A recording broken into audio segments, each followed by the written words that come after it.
Hello students, welcome to the next module. Let us start with the multiplication theorem on probability, right? So the multiplication theorem on probability as in the conditional probability we've already studied, PE by F is equal to PE intersection F upon PF. Therefore PE intersection F can also be written as PE by F into PF. Remember, in this case PF should not be equal to 0, okay, and PE therefore should also be not equal to 0. Next we come to the independent events. So if E and F are two events such that the probability of occurrence of one event is not affected by the occurrence of the other event, therefore we see that the two events are independent. They are not dependent on one another. So if we have PE intersection F to the multiplication theorem of probability, this should be equal to PE by F into PF, right?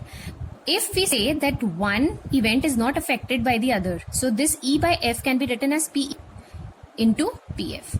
Therefore, we can say that PE intersection F in case of independent events is equal to PE into PF.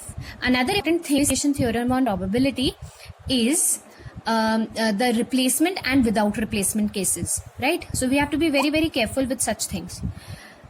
This is the condition of this is the condition for independent events. Another important thing is mutually exclusive events. Now, what are mutually exclusive events? Mutually exclusive events are such, like two events are said to be mutually exclusive if the probability of their intersection is equal to 0.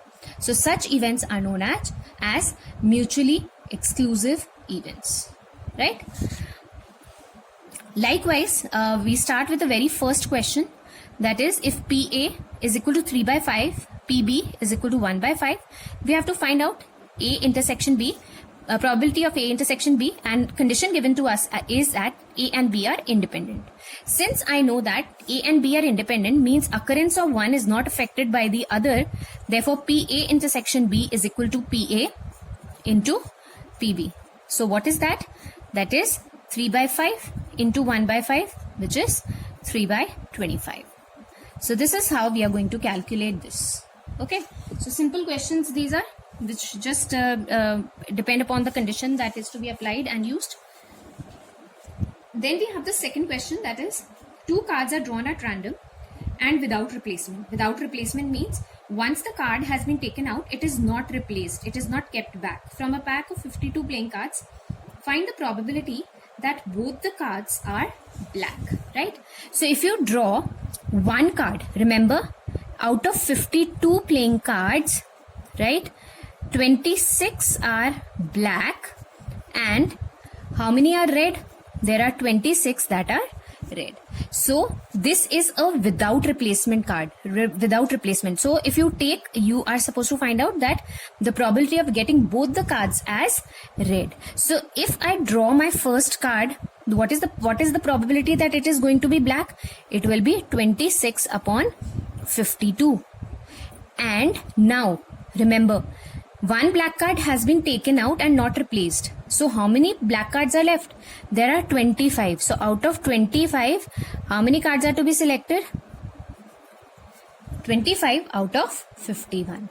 So 26, first card, you have a pack of 52 cards, 26 are black. So first one can be selected in how many ways? 26 upon 52. Like that is the favorable outcome, 26 favorable outcomes out of 52.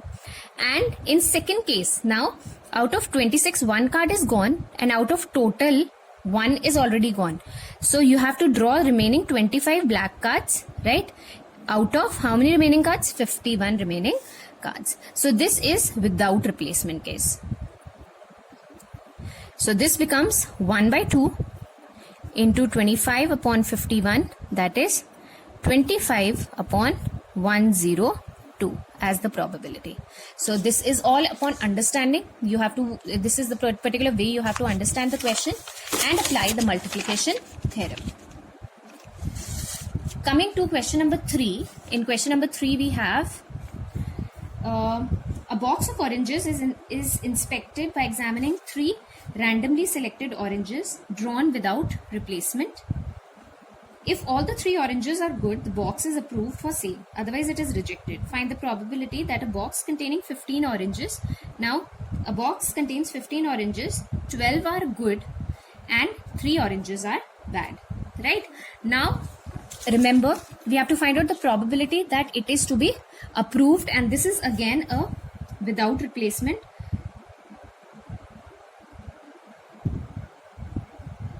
Drawn without replacement. So this is again without replacement card, without replacement case. So without replacement means it is not kept back, and we have to just look at the oranges that are good, because the box would be approved only then. So in the first case, like we have to approve, or we have to find out the probability of 3 good oranges, then only it will be approved for sale.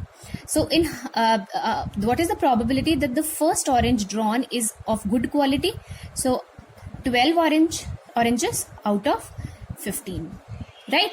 Now it is not replaced. It is without replacement case. Now out of 12, 1 is already gone, and out of 15 total also 1 is gone. So we have 11 upon 14, and this becomes 10 upon 13. Right? And we need to multiply all these. So this becomes 3 4s are, and this is 3 5s are. This is 5 2s are. This is 2 7s are. Right? So this becomes 44 upon 91 as our probability. Right? In question number 4, we have, in question number 4, which is on the other side, we have this, that is we are given the sample space here. A fair coin and an unbiased die are tossed, right? So both these events are taking place side by side. A be the event that head appears on the coin, and B be the event that 3 on the die. Check whether A and B are independent events or not. So we have a sample space that a coin and a dice, they are thrown together. So what are the probable outcomes? We can get H with 1, H2, H3 till H6, and T1, T2, T3. These are the probable outcomes that we can get. So there are 12. A is head appears on the coin, right? Head appears on the coin. So head appears on the coin in 6 ways, this way. So the probability of A is 1 by 2. And B is 3 appears on the dice. 3 appears on the dice in these 2 cases only. So we have 2 by 12 total number of cases, that's 1 by 6. So if I have to find out, whether it's an independent event or not. Means I have to prove that PA intersection B is equal to PA into PB or not. So let us find out A intersection B. Now this is A and this is B. So out of the 2, how many favorable outcomes are there? There is just one favorable outcome, that is H3 and H3 over here. So probability becomes 1 by 12. Right? Now the product of PA and PB, that's 1 by 2 into 1 by 6, that is also 1 by 12. So we have this equal to PA into PB, therefore A and B are independent events. This is how we are going to prove it. Right? We begin with question number 5. Which states, a die marked 1, 2, 3 in red and 4, 5, 6 in green is tossed. Let A be the event, the number is even, and B be the event, the number is red. Are A and B independent? Okay. So we have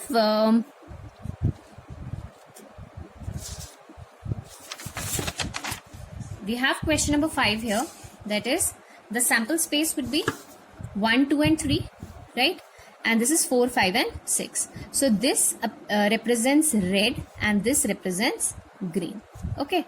Now a number is even. What the event is, that number is even. Number is even in how many cases? 2, 4, 6. And B is that the number B be the event that the number is red. So the number is red in how many cases? In 1, 2 and 3.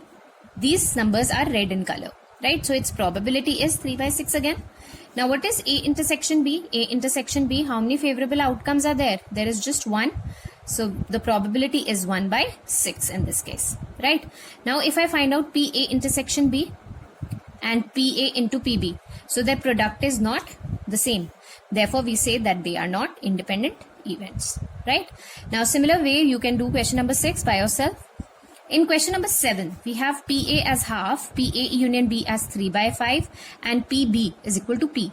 Find P if A and B are mutually exclusive. I told you what are mutually exclusive events. If PA intersection B is equal to 0. Right? Now what is PA intersection B? Remember, it is PA plus PB minus PA union B is equal to 0. Right? So let us put the values here. A by APA is half, PB is P, and this is 3 by 5. This is equal to 0. So what is P equal to? It is 3 by 5 minus 1 by 2. So that comes out to be 10. 5 2s are, that's 6, minus 2 5s are 5. So that's 1 by 10. So the value of P in this case comes out to be 1 by 10. P, A and B are independent. A and B are independent. This means A intersection B is equal to PA into PB. So what is PA intersection B in this case? Remember, PA intersection B, we can find out first of all, applying the formula, that is PA plus PB minus PA union B is equal to PA. Instead of PA, I can write half into PB, which can be written as P. So this is 1 by 2 plus P minus 3 by 5, and this is equal to P by 2.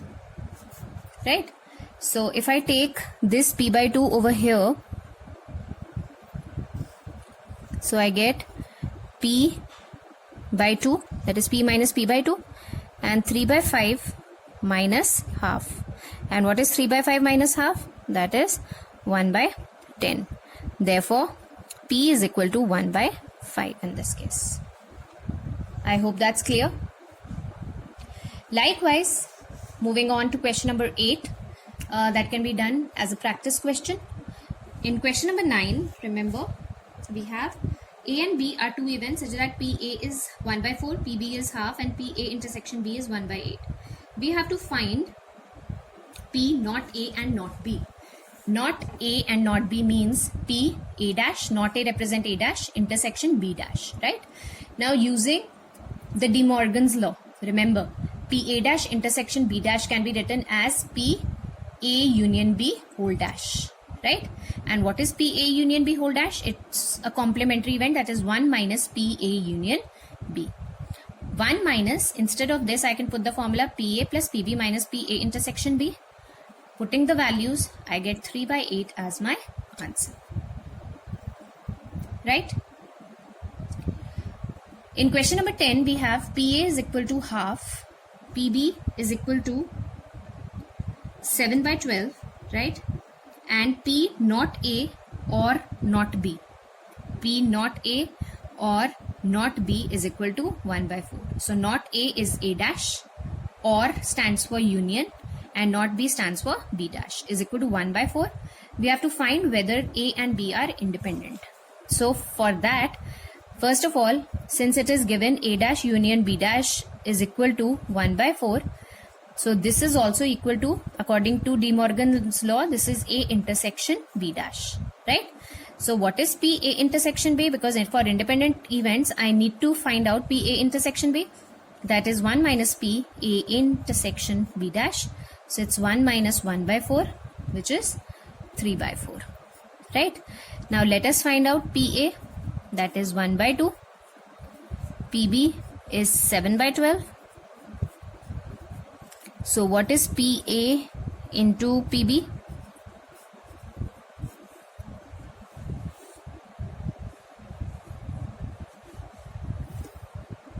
That is 1 by 2 into 7 by 12, that is 7 by 24.